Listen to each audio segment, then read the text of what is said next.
دكتور عادل عزت، في البداية نرحب فيك بالتأكيد.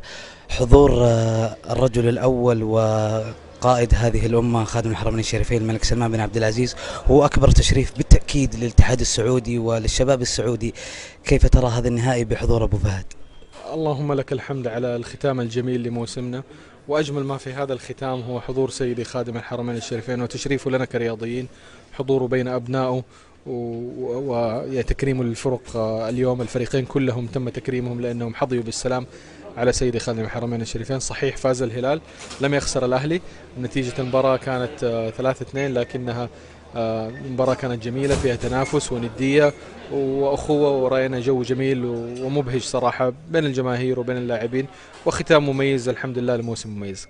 دكتور عادل، نحن في عز بالتأكيد نشكرك كل الشكر على هذا الموسم الجميل والتنظيم الرائع من قبل الاتحاد السعودي، أيضا الرعايات المتتالية من قبل الشركات. رأينا في الأخير البنك الأهلي. نعيش في عز وفخر بالاتحاد السعودي في هذا الموسم بالتأكيد. اللهم لك الحمد. طبعا هدفنا في الاتحاد السعودي أن نضع يعني كرة القدم في قلب رؤية المملكة العربية السعودية، والتي من أهم محاورها تقليل يعني الاعتمادية يعني ورفع المداخيل وكفاءة الإنفاق.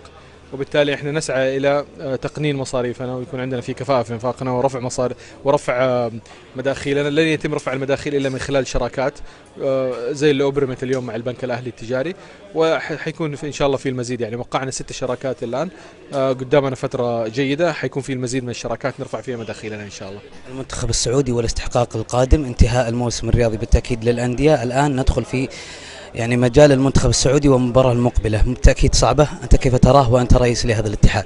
طبعا كل مباراة من المباريات الثلاثة القادمة لمنتخبنا الأول نتعامل معها على حدة ونخطط لها ونركز عليها على حدة. مباراة استراليا مهمة جدا، صعبة جدا، جاية في رمضان، جاية في فصل الشتاء. هناك في استراليا حيكون الجو بارد، تغير الجو، تغير الساعة البيولوجية بالنسبة للاعبين بيسافروا مسافة طويلة.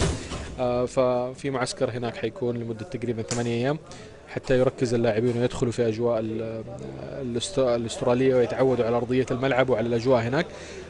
نوفر كل الموارد للمنتخب. ما أقدر أقول غير أنه المنتخب هو رأس مالنا، ولن نقصر ولن نتوانى عن أي جهد، وإدارة المنتخب تعمل ليل نهار على توفير جميع الموارد. نسأل الله إن شاء الله التوفيق. شكرا لكم يا أخوان.